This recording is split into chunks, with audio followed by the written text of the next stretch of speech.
So हा सगळा आम्ही एक 20 लोक कॅप्चर केली आणि त्याच्यातनं अशा प्रकारे त्याचं सॉर्टिंग करायचं, कलर बेस. कलर सॉर्टिंग केल्यानंतर त्याच्यातनं ते ड्राय करायचं. ड्राय करून त्याचं मशीन मार्फत त्याच्या उदबत्त्या बनतात. बरं. आता जर मी व्यवसाय आपण फ्लॉवर वेस्टचा करू शकतो असं म्हटलं आणि हे समोर समोर जर तुम्हाला हे आपलं रॉ मटेरियल आणि हे आपलं प्रोडक्ट, हा तर कचऱ्यासारखं वाटतच नाही. आलोकजी, मगाशी तुम्ही बोलताना म्हणालात की सर्क्युलर इकॉनॉमी. ही सर्क्युलर इकॉनॉमी काय आहे? सर, आपण सर्क्युलर इकॉनॉमी याला थोडं जर व्यापक दृष्टिकोनातनं बघितलं तर आता कुठलीही गोष्ट आपण एका लयीत बघतो, एका लिनियर फॅशन मध्ये बघतो की जिथे वापरा, त्याचा एखादी बनवा, त्याचा वापर करा आणि वापर केल्यानंतर ती फेकून द्या. ह्याला झालं लिनियर, ज्याला आपण म्हणतो. तेच आपण सर्क्युलर मध्ये गेलो तर एखादी गोष्ट बनवली, त्याचा वापर केला, त्याच्यानंतर ती रिसायकल केली, रियूज केली, रिपर्पज केली, रिपेअर केली, ती पुन्हा त्या यंत्रणेत आणली. यंत्रणेत करून त्या रॉ मटेरियल म्हणून दुसरीकडे वापरलेलं असेल.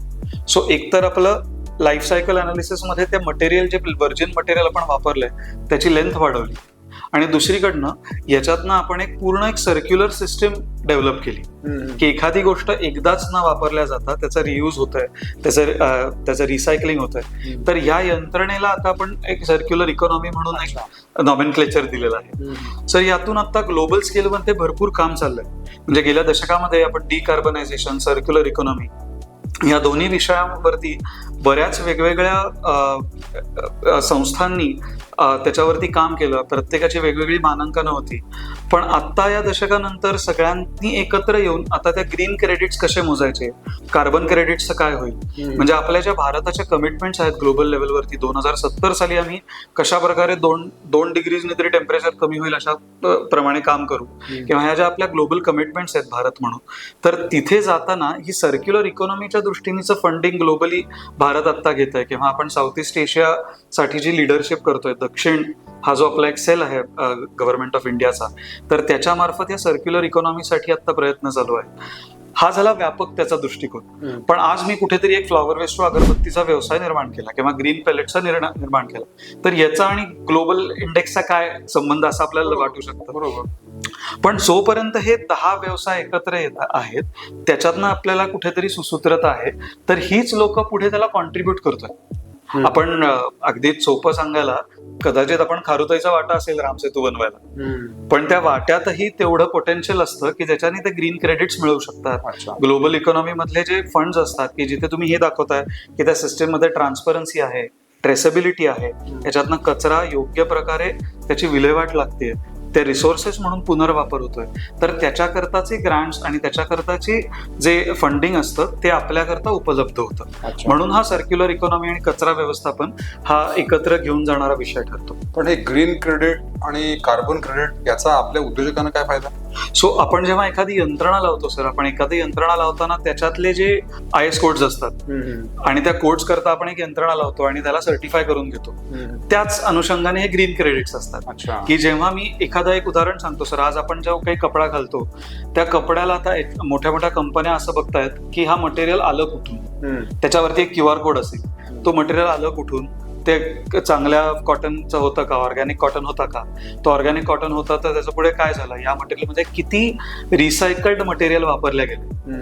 आता बाजारभाव याच्यावरही ठरतो की हे आपण रिसायकल्ड करतोय का. म्हणजे व्हॅल्यू आणि कॉस्ट मधली ती व्हॅल्यू जास्त आहे जर तुम्ही रिसायकल्ड योग्य मटेरियल वापरताय, तुम्ही फेअर प्रॅक्टिसेस त्याच्यात आणताय. आता ह्या सगळ्याला म्हणजे एखादी वाहन बनवायचं झालं तरी त्याला कुठेतरी तो ब्रेक बनवणारा एक फॅक्टरी त्याच्याकरता MSME लागतेच. त्याचप्रमाणे आपण ज्या प्रकारची उद्योजकता डिसेंट्रलाइज लेवलवरती प्रमोट करतोय, त्यासाठी ह्या मोठ्या पिक्चरमध्ये हे सगळे आपण कॉन्ट्रीब्युटर्स असणार आहोत. आणि त्याच्यातनं आपल्या संस्थांना पण त्या ग्रीन क्रेडिट्स मिळून त्यांचं व्हॅल्युएशन वाढतं. म्हणून हे टर्मिनॉलॉजीज आपल्या व्यवसायांकरता पण महत्वाच्या ठरतात. अच्छा. आणि मग व्यवस्थापनाच्या क्षेत्रामध्ये व्यवसायाची संधी कुठल्या प्रकारची येऊ शकते असं तुमचं मत आहे? सर, हे सांगताना मी काही तुम्हाला उदाहरणं दाखवतो की ही फुलं आहेत सर. आम्ही आपल्या इथल्या पुण्यातल्या 5 देवळांमधनं आजही रोजचे हार गोळा करतो. ते गोळा करून आमच्याकडे एक छोटंसं गोडाऊन आहे, तिथे 10 बाय 12च्या खोलीमध्ये ते वाळवल्या जातात. आता हे झेंडू आहे, तर झेंडू, गुलाब, लिली ह्या सगळ्या वेगवेगळ्या करून, कारण का आपण बरेच बघतो की फ्लॉवर्स जे असतात बाहेर जे आपल्याकडे जिथनं आपण बुके वगैरे आणतो त्यांचं पण कुठेतरी नुकसान होतच की ते विकला नाही गेला तर ते ड्रायच होणार आहे. सो हा सगळा आम्ही एक 20 लोक कॅप्चर केली आणि त्याच्यातनं अशा प्रकारे त्याचं सॉर्टिंग करायचं, कलर बेस कलर सॉर्टिंग केल्यानंतर त्याच्यातनं ते ड्राय करायचं, ड्राय करून त्याचा मशीन मार्फत त्याच्या उदबत्त्या बनवायच्या. बरं. आता जर मी व्यवसाय आपण फ्लॉवर वेस्टचा करू शकतो असं म्हटलं आणि हे समोर समोर जर तुम्हाला हे आपलं रॉ मटेरियल आणि हे आपलं प्रोडक्ट, हे तर कचऱ्यासारखं वाटतच नाही. हा जो पहिला प्रश्न आपला होता की जिथे आपल्याला कचरा म्हणल्यानंतर जी घाण दिसते आणि कचरा म्हणल्यानंतर हे जे क्लीनर एन्व्हायरमेंट दिसणार आहे त्यातलाच हा फरक आहे. हे झालं एक उदाहरण. की दुसरं आपल्याला नेहमी वाटतं की अरे प्लास्टिक आणि हे सगळं घाण असतं किंवा आपण त्याच्यात बघत नाही. तर आता प्लास्टिक मधले 7 वेगवेगळे प्रकार असतात. आता त्या प्रकारांमध्ये ही जरी तुम्ही पिशवी उघडून बघितलीत तरी ह्याच्यात काय आहे असं जर विचारलं सर तर त्याच्यात आपल्या घरच्या दुधाच्या पिशव्या आहेत, त्याच्यात कुठेतरी आपल्या अमेझॉनवरनं आलेलं काहीतरी आहे, त्याच्यात पन्नी आहे. आता हे सगळं जर मी आणलं नेबरहुड लेवलवरती, सर पुन्हा एकदा सांगतो की आपण डिसेंट्रलाइज लेवलचं बोलतो. आपण असा नाही विचार करत आहे की आपल्या शहराची मोठी घंटागाडी आपल्या फॅक्टरीवरती आणून अनलोड करेल, कारण का ते केलं तर तिथे सॉर्टिंगला जास्त त्रास होतो. तिथे घाणीचं प्रमाण 40-50% असू शकतं. मग ते आपल्याला रिजेक्ट म्हणून काढायला लागतात. पण आपण याची स्वायत्त एक वेगळी कलेक्शन सिस्टम ठेवली तर हा कचरा न होता आपल्याला अशा प्रकारचं मटेरियल मिळू शकतं आणि या मटेरियलवरनं आपण त्याचे पुढे पेलेट्स निर्माण करतो. आता त्याचं पण प्रोडक्ट जिथे आपण बघितलं तर हे जर एक प्रोडक्ट बघितलं तर हे प्लास्टिक पासून बनवलेले वेगवेगळे पेलेट्स आहेत. आपण विचार करतो की कचरा म्हणल्यावर वास येईल, पण आपण जर आता हे हातात घेऊन बघितलं तर ना आपल्याला हे हातात घ्यायला घाण वाटतेय, अरे चांगलं आहे ना याचा वास येतोय सर. खरंय, काहीच नाही एकदम. आता याच्याकरता जो रॉ मटेरियल आणला जाईल जी ते रॉ मटेरियल त्याच्याबरोबर ते रॉ मटेरियल हाताळणं जी हे घाण किंवा नकोसं वाटत असेल. नाही सर, आता ह्या केसमध्ये असं होणार आहे की आपण जे कलेक्शन करू, एक उदाहरण देतो सर. मी लहान असल्यापासून आमच्याकडे बेसिकली पॅराशूटच्या बाटल्यांपासून दुधाच्या पिशव्या धुवून ठेवल्या जातात. आज कदाचित मी घरी मला त्या ठेवाव्याशा वाटत नाही कारण का पुढे घेणारा नाही. पूर्वी रद्दीची दुकानं होती, तो रद्दीवालाच प्लास्टिकचा घ्यायचा. बरोबर. आज ती दुकानच बंद झाली. आज बोहारणी घरी येणं बंद झालं, नाहीतर कपडे त्यांना जायचे. आता जर ते पुन्हा यंत्रणा लागल्या तर पुन्हा लोक आपसुकच करायला लागतील. म्हणजे आम्ही नेहमी सर असं म्हणतो की circularity is something that comes to us Indians as a culture. आज तुम्हाला मी कोणीतरी येऊन रिसायकल करा बरं का असं सांगितलं किंवा सर आपण नाही का पूर्वी त्या पॅराशूटच्या बाटल्या वेगळ्या ठेवायचो, ठेवाल का मी 3 महिन्यांनी कलेक्ट करतो, तुम्हाला कुठलं रिलेटेबल वाटलं सर? बरोबर. म्हणजे ती जर सिस्टीम जर तयार झाली तर मग त्याला पुढे देणारे आहे. बरोबर. सर याचंच उदाहरण देतो की आताही हे नाशिक जिल्ह्यातल्या ओझरमध्ये किंवा आपल्या पुणे कॅन्टोन्मेंट बोर्डामध्ये आम्ही हे चालवतोय आणि ह्याच्यात साधारणतः 1-1.5 हजार घरांपर्यंत जरी तुम्ही पोहोचलात तरी तुमचा रोजचा रॉ मटेरियल तुम्हाला मिळायला लागतं. मग त्याच बरोबरीनं आजूबाजूचे छोटे उद्योगधंदे असतात त्यांचं कटिंगचं रॉ मटेरियल असतं ते तुम्हाला मिळायला लागतं. परंतु आता समजा पुण्यासारखं शहर आहे त्या ठिकाणी ते जागा तर उपलब्ध नसते. जी सर. आणि त्या ठिकाणी पुण्यामध्ये 2000 टन आहे असं तुम्ही म्हणताय. जी सर. साधारणतः हे 200 असे उद्योजक उभे राहू शकतात असं गृहीत धरायचं आपण. जी सर. तर 200 उद्योजक, पण त्या उद्योजकांसाठी जी जागा लागेल ती जागा कुठे उपलब्ध आहे? जी सर.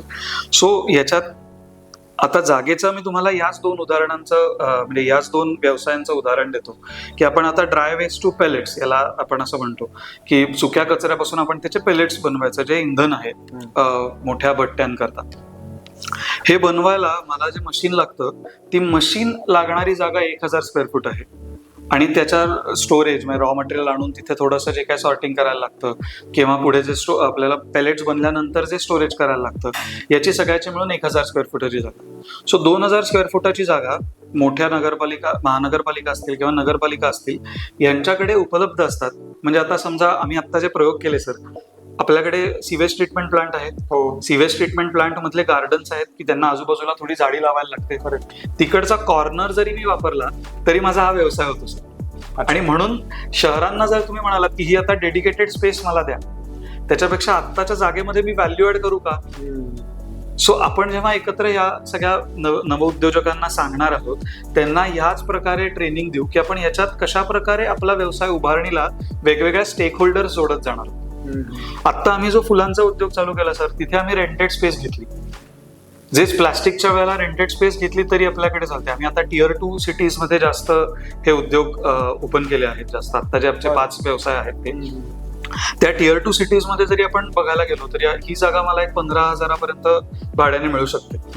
पहिल्यांदा लोकांना जेव्हा मी एक बल्क 2 पोती आणली कचऱ्याची, जेव्हा लोक म्हणतात की माझ्या एरियात कचरा नाही आणायचा बरं का, ती पोती ओतली आणि म्हणाला माझा बाजूचा जो आहे तो कचरा पेपर पासून लगदा बनवतो आणि लगद्यापासून त्याचं पुढे काहीतरी पुन्हा पेपर बनवतो. ही जी फॅक्टरी दिसते तीच जर माझी प्लास्टिकची पण त्याच क्लिनलीनेसने चालणार असेल, कधी कधी आपल्याला प्रूफ करायला लागतं. जसं आपल्या सगळ्यांच्या मनात आहे की कचरा म्हणजे घाण, तसं आपल्याला जागा देणाऱ्याच्या पण मनात असणार आहे. मग त्याच वेळेला आपल्याला हे जिथले फोटो आहेत, आता आपले काही व्यवसाय चालू आहेत तिकडचे फोटोज घेऊन त्यांना दाखवणं. सो जागा हा तशा प्रकारे आपल्याला अडसर बनत नाही, कारण का ती कमी लागते. आणि आपण त्याची एक सायकल बसवून दिली की आपण स्टोरेज किती दिवसांचं करतोय, आपण उचल किती दिवसांची करतोय प्रोडक्टची, तर आपल्याला त्या मनाने ते पुढे जायला सोपं जातं. बरं.